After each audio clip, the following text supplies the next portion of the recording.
नमस्कार मित्र ही गोष्ट आहे नानाभाऊंची. नानाभाऊ एक शेतकरी होते.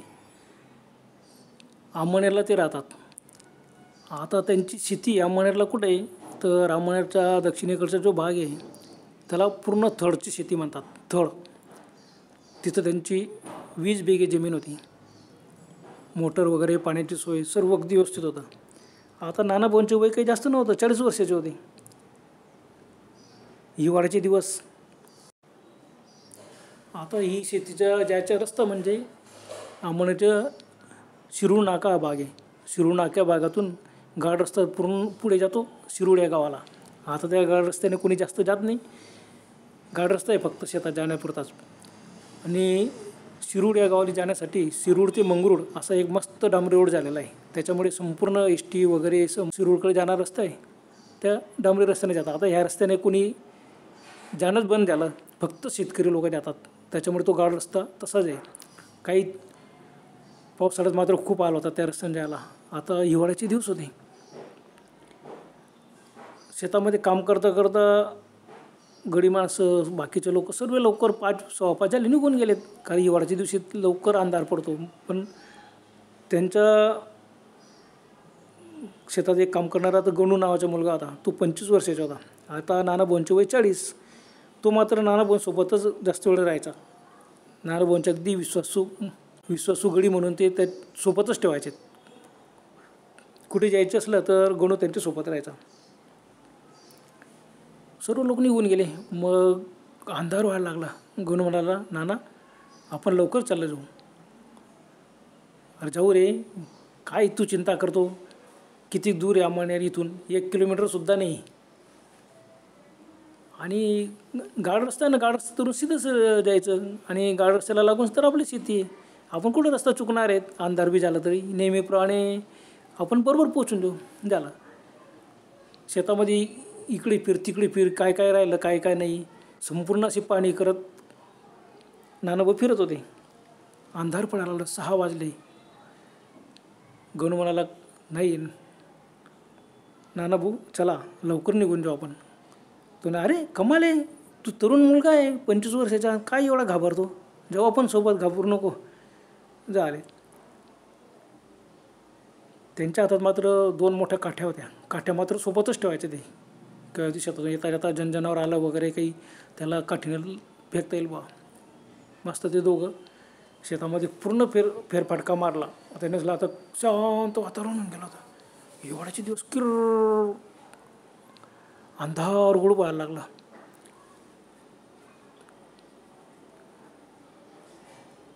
परंतु पौर्णिमा 2 दिवसावर होती. चंद्रप्रकाश होताच. चंद्रप्रकाश मस्त टिपूर चांदणं पडलं होतं. नानाभाऊ म्हणाला, गणू तू काही घाबरू नको, चंद्रप्रकाश आहे, आरामात जाऊ आपण. आता बघा पौर्णिमेपर्यंत काही टेन्शन नाही. संध्याकाळपासून लगेच चंद्रप्रकाश असतो, आकाशात चंद्र असतोच.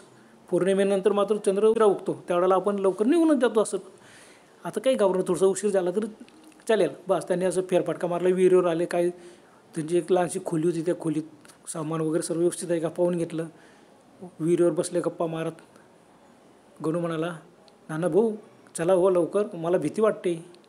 पुन्हा नानाभाऊ, काय तू तरुण मुलगा, अरे आतापासूनच पक्का हो, तुला शेताचे कामं करायचे असतात आणि असं घाबरायचे नाही. आपल्याजवळ काठी आहे, आपण नेहमीचा रस्ता आहे, गाड रस्ता आपला, सवयीप्रमाणे आपण बरोबर निघून देऊ. झाला. मग नानाभाऊने तंबाखू वगैरे चोळली, मस्त तंबाखू खाल्ली. मग आरामात ते निघले.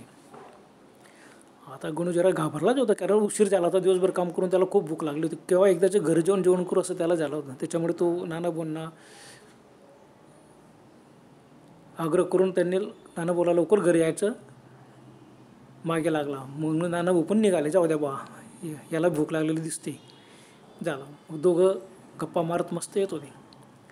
नानाभाऊ म्हणाला, गणू असं घाबरायचं नाही, रात्र बेरात्र झाली, शेताचं काम आहे, तुला रात्रीसुद्धा सवय करायची. तर आता गणू त्यांच्याकडे शेतात काम करणाराच मुलगा होता. तर नानाभाऊंचं म्हणणं त्याला पटलं. बस गप्पा मारत मारत येत होते ते. आता शेताच्या दोन्ही बाजूला उंच बांध होते. उंच बांध आणि मध्ये गाड रस्ता. आणि बांधावरती खूप झाडीतून खाली सावली वगैरे झाडांची पडलेली होती. चंद्रप्रकाश होता, पण झाडाच्या सावलीत एकदम भेसवर वाटत होता. गणूला जरा भीती वाटायला लागली. तो ना, नाना मला भीती वाटते, चला झपझप आपण लवकर जाऊ. नाना बाबा किती दूर आहे आपलं गाव, आंबणे अगदी जवळ आहे, इथून आलं का लगेच शिरू नाक्यातून आपण घरी, काय तू काळजी करू नको बस. असे गप्पा मार चालत असताना काय झालं, अचानक त्यांचं लक्ष गेलं, झाडांच्या सावलीत कोणीतरी बसलेलं दिसलं. ते बघताच गणू एकदम घाबरला. नाना बघा कोणतरी आहे. तर अरे कोणीतरी आहे म्हणजे एखादा शेतकरी असेल, चालून चालून थकला असेल, थोडंसं बसला असेल तो खाली. बापरे. मग दोघांच्या आता काटा त्याने आरोळी मारली, कोण आहे कोण आहे. त्या माणसाने उत्तर दिलं नाही. हळूहळू त्याच्यापर्यंत आले. तो माणूस गाड रस्त्याच्या अगदी मध्यभागी तो बसलेला होता. हे आले खाली मान घालून. तर कोण आहे रे. नाना भाऊने परत त्याला विचार. अगदी जवळ आले. गणू पण उभा होता. 15-20 फुटावरची तू उभा होता, परंतु गणूची हिंमत नाही पुढे चालायची. तो नाही काहीतरी दिसतो, कोण आहे हा. झाडांची सावली, चंद्रप्रकाशाची किरण पडताय म्हणतो. मग नाना भाऊने पुन्हा आरोळी मारले. ए भाऊ कोण आहे तू. अरे उठ की, रस्त्यात का असा बसलेला आहे, उठ उठ. त्याने वर मान केली आणि अगदी रागाने नाना भाऊंकडे पाहिलं. बापरे. लाल भडक डोळे चमकले. आता झाडाच्या फांट्या हल्ल्यात. थोडंसं त्याच्या अंगावरती चंद्रप्रकाश पडला आणि एकदम दोघांनी दचकले. अंगावर असे फाटके तुटके कपडे आणि भयान चेहरा दिसला. पुन्हा सावली आली झाडांची. बापरे. दोघांच्या अंगावर काढ. कोण आहे रे हा. गणू हा कोणतरी पागल आहे. नाना भाऊ याच्या नादी लागू नका, चला चला पळा, बाजूने पळा, आपण घराकडे पळून जाऊ. नाना नाही नाही थांब. अरे कोण आहे रे तू, उठ. असं रस्त्यात काय असं एखादी बाई माणूस आलं, कोणी आलं तर घाबरणार नाही का. अर्थात नाना भाऊ स्वतःच घाबरलेले होते. तो माणूस काहीच फक्त रागाने यांच्याकडे पाहत होता आणि एकदम विचित्र हसला. अंधाऱ्यात त्याचे दात चमकले. पुन्हा त्याने खाली मान गाठली. आणि काय माणूस आहे हा. अरे तू कोण आहे, रस्त्यात का बसलेला आहे, कोणाला घाबरतोय, उठ उठ. त्याने खाली मान घातली. तू बरोबर केलीच नाही, मस्त उखळ बसलेला होता तो. काय करायचं. गणू म्हणाला नाना भाऊ त्याच्या नाच सोडा, तो पागल दिसतो, आपण बाजूने जागा आहे ना, पळा आपण. त्यांनी नाना भाऊंच्या हात धरला, खेचलं. ते अगदी जवळ आले. ते फक्त आता 4-5 फुटावरती आले. त्याच्या बाजूने पडतील तेवढा तो मनुष्य एकदम ताडकन उभा राहिला. ओ बापरे. दोन्ही एकदम दचकले, एकदम मागे सरकले. कारण त्याची उंची एवढी होती, जेवढं 7-7.5 फूट उंच. बापरे. नाना भाऊच्या तोंडात एकदम आवाज निघाला. गणू एकदम ओरडला, भूत भूत भूत. नाना भाऊ पळा पळा पळा. आणि उलट दिशेने ते शेताकडे पळायला लागले. पडता पडता पुढे थांबले. नाना भाऊ नाही रे तू घाबरला. गणू म्हणाला नाना भाऊ अहो त्याची उंची किती होती, किती उंच मोठा होता तो. नाना भाऊ असले अरे भीतीमुळे आपल्याला तसं वाटलं, थोडंसं माझ्यापेक्षा उंच होता, एवढं माझी उंची माहिती आहे का तुला किती, 5.5 फूट आहे. गणूला पण तुम्ही त्याच्या खांद्याला सुद्धा लागत नव्हते. आपण अगदी 5 फुटाच्या अंतरात तुम्ही त्याच्या छातीपर्यंत येत होते. तो उंच होता, भयान उंच. आणि त्याचे पांढरे सफेद कपडे होते. अरे हो. नाना भाऊंच्या लक्षात आलं, अरे खरं पांढरे सफेद कपडे, इतकं उंच मनुष्य. तू घाबरले, आता काहीतरी भुताटकी हे. गणू घाबरला, थरथर कापत होता. नाना भाऊच्या अंगालाही थरकाप सुटला. पण नाना भाऊंना वाटलं की हा मुलगा आहे, आपण घाबरलो तर अजून हाही घाबरेल. नाना भाऊ तरुण होते, 40 वर्ष, म्हणजे काही हे नव्हते, अंगकाठीने दणकट मजबूत. परंतु तरीसुद्धा त्यांच्या अंगाला एकदम घाम सुटला, थरथर कापत आहे. त्यांनी ओढून पाहिलं, अरे तो आला तर नाही पागल. नाना भाऊ तो पागल नाही हो, अहो ते भूत आहे भूत. आपण कुठून तरी शेतातून घुसा, पाऊल वाटेने पडत पडत आपण निघून जाऊ गावाकडे. आपलं गाव बघा, ते समोर लाईट चमकतंय, आंबणेर किती दूर आहे. अरे हो. नाना भाऊने पाहिलं. मग आता काय करायचं. मग तर नाही, अरे शेतातून इकडे तिकडे सर्व पिकं आहेत, हिवाळा आहे, जनावर असतं, गाड रस्ता तरी दिसून जाईल. आपण गाड रस्ता सोडायचा नाही बघ, काही झालं तर पुन्हा जाऊ आपण. हे पुन्हा गेले. तिथं गेले तर तो माणूस गायब. हा त्यांना असं वाटलं, अरे वा. अरे तो पळाला, पण थरथर कापत होता गणू. अर्थात त्यांना बी नानाभाऊंना सुद्धा अंगाला कापरे भरले होते. मग ते तसेच झपझप पावलं टाकलं. तो जिथं बसला तिथं थोडंसं थांबले, पाहिलं इथंच बसला होता ना रे तो. गणूला हो इथंच होता तो. हर जोरच्या शेतात बितात पळाला असेल, लपला असेल, आपल्या अंगावरती झडप घालीन चला चला. मग एकमेकांचे हात धरून ते दोघं पळत सुटले. एका हातात काठी, दोघांनी एकमेकांचे हात धरलेले आहेत. मग ते गणूला पळा आता, पळत पळतच जाऊ, गाव काही जास्त दूर नाही, पळत पळत गेलं ना म्हणजे आपण लवकर पोहोचू. त्याच्या पागलच्या काय भरोसा, आणि तो किती उंच होता. नानाभाऊंना वाटलं खरंच तो उंच होता का, आपण भीतीमुळे आपला तो उंच वाटला नाही. चला दोघं पळायला लागले. घामीघूम झालेले होते, अंगावर काटे आलेले.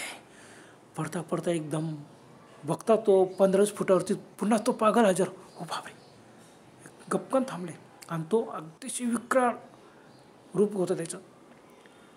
7-7.5 फूट उंचीचा मनुष्य, पांढरे सफेद कपडे, चंद्रप्रकाशात मस्त चमकताय, झाडांच्या सावल्या. आता गाड रस्त्याचं बांध इतकं उंच होते, बांधावरती झाडं होते, बांधावर चढायची सुद्धा हिंमत झाली नाही. आणि एकदम विचित्र असायला लागला तो. आता अंगाला खापरे फुटले दोघांच्या. काय करायचं, एकमेकांच्या हातावर उभे होते, काठ्या होत्या हातात. नानाबरोबर अरे याच्या 2-3 काठ्या याच्या अंगाला हसला तो बरोबर हा बाजूला होईन. गणू म्हणाला नाही, तो माणूस नाही, पागल माणूस नाही, तो भूत आहे भूत. नाना म्हणे अरे कशाचे भूत न भीतीमुळे आपला तो जास्त उंच वाटतो. सुमसाम आजूबाजूला अंधार सर्व, चंद्रप्रकाश झाडांच्या सावलीतून रस्त्यावर पडतो तेवढाच. आणि तो हसत होता फक्त थोडशा अंतरावर. मग नानाभाऊंनी काठी उगारले, घाबरू नको. त्याच्या हात सोडला, दोन्ही हातात काठी धरली. गणू पाठीमागे उभा होता. नानाभाऊ पुढे गेले. 2-3 काठ्या त्यांनी मारायचं म्हणून पुढे येतात, एकच काठी इतक्या जोरात मारली त्याच्या पायावर, पण काठी आरपार इकडे आली. दुसरी मारली दुसऱ्या साईड, आरपार एकदम थरकाप झाला. नानाभाऊंच्या मागे सरकले. गणूच्या हात अरे पळ, आपण शेताकडे पळ पळ पळ, आपण आता दुसरा रस्ता पकडू, पण गाड रस्ता सोडू नको, गाड रस्ता पण आपल्या शेतापर्यंत तरी जाऊ आपण. हे काहीतरी आहे. थरथर कापत दोन्ही पडतोच होते घामेघूम. आता गणू तरुण होता मुलगा, तो नानाभाऊ धिप्पाड आणि पण वजनदार होते, त्यांना इतकं पडता येत नव्हतं. पण गणू त्यांच्या हात सोडायला तयार नव्हता, कारण हात सोडून तो गणू पुढे पळाला. पण पुढे बी पळाला तो सर्वीकडे अंधार उडूप. चंद्रप्रकाश असलं तरी शेतामध्ये चंद्रप्रकाश, पण रस्त्यावरती तो झाडं बांध. गणूने नानाभाऊंचा हात सोडला नाही. पळत पळत आले, पुढे थांबलेत. 10 टाकत उभे राहिले. पाठीमागे ओढून पाहिलं, तो मनुष्य गायब होता. नानाभाऊ म्हणाले बापरे, आपण खूप वेगाने पळून आलो, आता तो गेला तर करायचं काय, कसं घरी पोचायचं रे. गणू म्हणाला नानाभाऊ थांबा थोडंसं, आपण असं करू, आता आपलं शेत आलेलं, आपण शेतात जाऊ. विहिरीचं मस्तपैकी 2 बादली पाणी काढू, पाणी पिऊ, हातपाय धुवून मग मग दोघं त्यांच्या शेतात गेले. विहीर होती, चंद्रप्रकाश टिपूर चांदणं पडलेला, इकडे तिकडे सुमसाम शांत, रातकड्यांचा आवाज. 10 टाकीत थांबलेत. 5 मिनटं त्यांना काहीच समजलं नाही, काय करायचं काही उमजत पण नव्हतं. मग नानाभाऊंनी विहिरीत 2 बादली टाकली, पाणी काढलं, हातपाय तोंड धुतले. गणू चोकला, त्यांना दोन्ही आता बोलताच येत नव्हतं. नानाभाऊंनी दरवाजाला फक्त कडी होती, त्यांच्या शेतातल्या एक लहानसं खोली केली होती, कडी उघडली, मध्ये टावेल होता, हातपाय तोंड पुसलं. त्यानं आता काय करायचं. गणू म्हणाला आपण असं करू, आता इथं दराला आतून कडी लावा आणि इथं रात्रभर झोपू, आपण आता घरी जायचं नाही. जण अरे 7-7:30चा टाईम आहे, इथं रात्रभर घरचे लोक चिंता करतील ना, आपल्याला शोधत येतील. मग गणू म्हणाला मग ते शोधत येतील ना, शेतापर्यंत नक्की येतील, मग आपण त्यांच्यासोबत जाऊ. हां ठीक आहे. नानाभाऊंना ते बी खरं पटलं. बसले ते, खोलीतला लाईट लावला, मस्त खोली होती, लाईट वगैरे लावला. मग ते किती वेळ बसला, 10 मिनटं आले, 15 का नेमके. आज नानाभाऊ मोबाईल घ्यायचे विसरले होते. गणूजवळ तर मोबाईल नव्हताच, घरीसुद्धा फोन करून आपल्याला सांगता येणार, तर करायचं काय. 5-10 मिनटं विचार करत बसले. नानाभाऊंनी परत तंबाखू काढली, तंबाखू तोडली मस्तपैकी हातावर, आणि बस तंबाखू काढली. बाहेर आले. गणू काहीतरी करावं लागेल, तो पागल नाही मला पूर्ण खात्री, कारण मी 2-3 काठ्या मारल्या, तर हवेत काठ्या इकडून तिकडून त्याच्या अंगातून जात होत्या. पांढरे सफेद कपडे होते ना, मग त्याला लागायला पाहिजे नव्हतं ना, ही नक्की बुताटकी.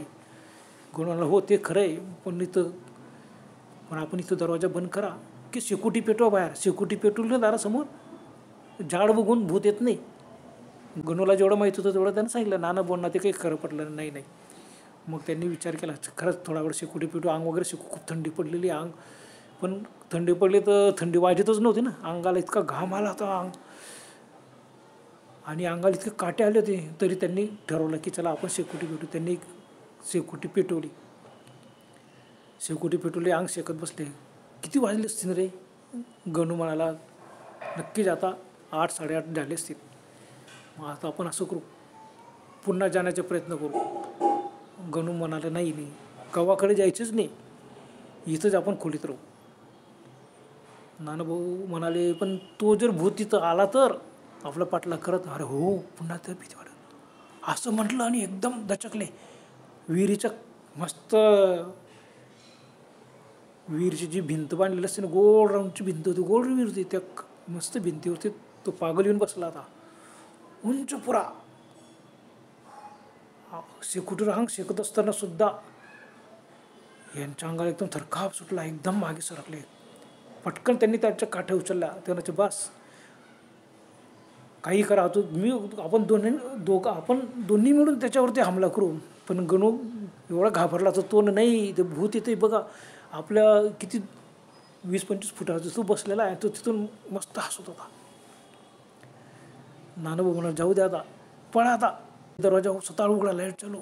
दोघांनी एकमेकांचा हात धरला आणि पुन्हा गाड रस्त्यावर आले. गाड रस्त्यावर पळतच सुटले. पळतच होते. मागे थांबले, थोडंसं मागे ओढून पाहिलं. मागे तो त्यांच्या मागे धावत येत होता. बापरे, विचित्र माणूस, पागल आहे तो. बस नशीब. दोघांनी ठरलं की पळा. मग नानाभाऊंना एकदम आठवलं, जय श्रीराम जय हनुमान म्हणा. बस मग नानाभाऊने लगेच हनुमान चालीसा मोठमोठ्याने म्हणायला लागले आणि पळत सुटले गावाच्या दिशेने. गाड रस्ता धरून, गाड रस्ता पडताय संपत नाही. अरे आपण अर्धा तासात घरी पोचायला पाहिजे, अजून कसं संपत नाही. पण यांनी हनुमान चालीसा म्हणणं सुरूच ठेवलं. आता गणूला काही हनुमान चालीसा पाठ नव्हती. तो फक्त जय श्रीराम जय हनुमान जय श्रीराम बस असं म्हणत होता. बस ते पळायला लागले. गाड रस्ता मात्र त्यांनी सोडला नाही. आणि त्यांनी नानाभाऊंच्या लक्षात आलं, बघ ते पडता म्हणाले, गणू हे बघ, आपण धापा टाकत म्हणाले, आपण हनुमंतांचं नाव घेतोय, श्रीरामांचं नाव घेतोय. आता तो पुढे आला का? मागे उडून बघितलं, पाठीमागे नव्हता. बस पळा. थोडं 2 मिनटं थांबले ते, इकडे तिकडे पाहिलं, काहीच नाही. पण त्यांनी हनुमान चालीसा कंटिन्यू चालू ठेवली. बस आता आपण एकच मार्ग आहे की पळा आता. गाड रस्ता सोडायचा नाही, बांधावर जायचे नाही, एखाद्या पाऊल वाटेने जायचे नाही बरं का. हे भूताटकी ते आपल्याला पकडीन. हातातल्या काठ्या मात्र पक्क्या धरून ठेवल्या आणि पडतो. ते पडता येतं ना हनुमान चालीसा. सांगतो ते गाव कसं येत नाही.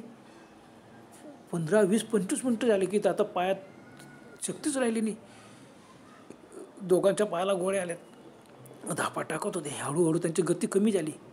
पण धापा टाकत कसे ना कशी तरी ते हनुमान चालीसा मात्र त्यांनी बंद केली नाही. आज पडत होते. पडता बरोबर ते अगदी जवळ आले. दूर कॉलनी दिसायला लागली. बस त्याने आता आपली कॉलनी आली. आता बस सरळ शिरूर नाक्यापर्यंत पळत जायचं आणि तिथून आपण गावात आपल्या घरी निघून जाणं. धापा टाकत कॉलनी लागल्यानंतर त्यांनी थोडंसं पळण्याचा स्पीड कमी केला आणि हळूहळू मग ते पडताच येत नव्हतं ना. काय पळण्याची स्पीड कमी करते, त्यांना पडता येत नव्हतं, चालतासुद्धा येत नव्हतं. पण गाव लागलं आणि आपलं संकट टळलं. गणूच्या पण लक्षात आलं आणि नानाभाऊंच्या लक्षात आलं की खरंच परमेश्वराचं नाव घेतलं ना सर्व संकट दूर होतात. आपल्याला एवढ्या वेळ कसं आठवलं नाही ते. असो, जाऊ द्या. आज आपण वाचलो ना, हनुमंतरायाच्या कृपेने, श्रीरामाच्या कृपेने भरपूर झाला. मग त्यांच्याकडून पायसुद्धा हळूहळू कसे तरी खूप थकून गेले होते. ते कसे तरी चालत एकदा ते शिरूर नाका आला. बस शिरूर नाक्यातून मग ते हळूहळू आपल्या घराकडे निघून गेले. घरी आले. सर्व विचार करत होते की तुम्हाला एवढा उशीर कसा, इतका वेळ शेतात थांबायचं का? 2 मिनटं यांना बोलता येत नव्हतं. पण आणि एवढं काय, तुमचं संपूर्ण अंग घामाने डबडबलेले, कपडे ओले झालेले, काढा कपडे लवकर. घरच्या लोकांनी सांगितलं. आता गणू तरुण मुलगा होता तर त्याच्या अंगावर कपडे ओले चिम झालेले होते. नानाभाऊंचं 40चं वय, पैलवान घडी, धिप्पाड शरीराचा, पण अंग ओले चिम. सर्व विचारायला लागले की काय झालं, तुम्ही एवढे घाम कसं का आला तुम्हाला? काय बोलणार? बोला त्यांनी आधी म्हणे पाणी मागितलं, पाणी पिले, मग त्यांनी झालेली संपूर्ण हकीकत सांगितली आणि आभार मानले की खरंच मला हनुमंताच्या आठवण झाली, श्रीरामांची आठवण झाली म्हणून आज आम्ही वाचलो. नाही तर ते भूत आज आम्हाला त्याने जिवंत ठेवलं नसतं. 7-7.5 फुटाच्या उंचीचा मनुष्य कसं विश्वास ठेवायचा. पण काय सो खूप थकलेले, अंग पूर्ण घामाने चिंब भरलेलं, मग सर्वांना विश्वास ठेवायला लागला. असे खूप अनुभव शेतामध्ये येतात. ज्याला अनुभव आलेला असतो तो परमेश्वरावर आणि भूतावर दोन्हीवर विश्वास ठेवतो. बरं तर मित्रांनो, आजपुरतं एवढंच. पुन्हा भेटूया लवकरच अशीच एखादी कथा घेऊन. तोपर्यंत गुड बाय.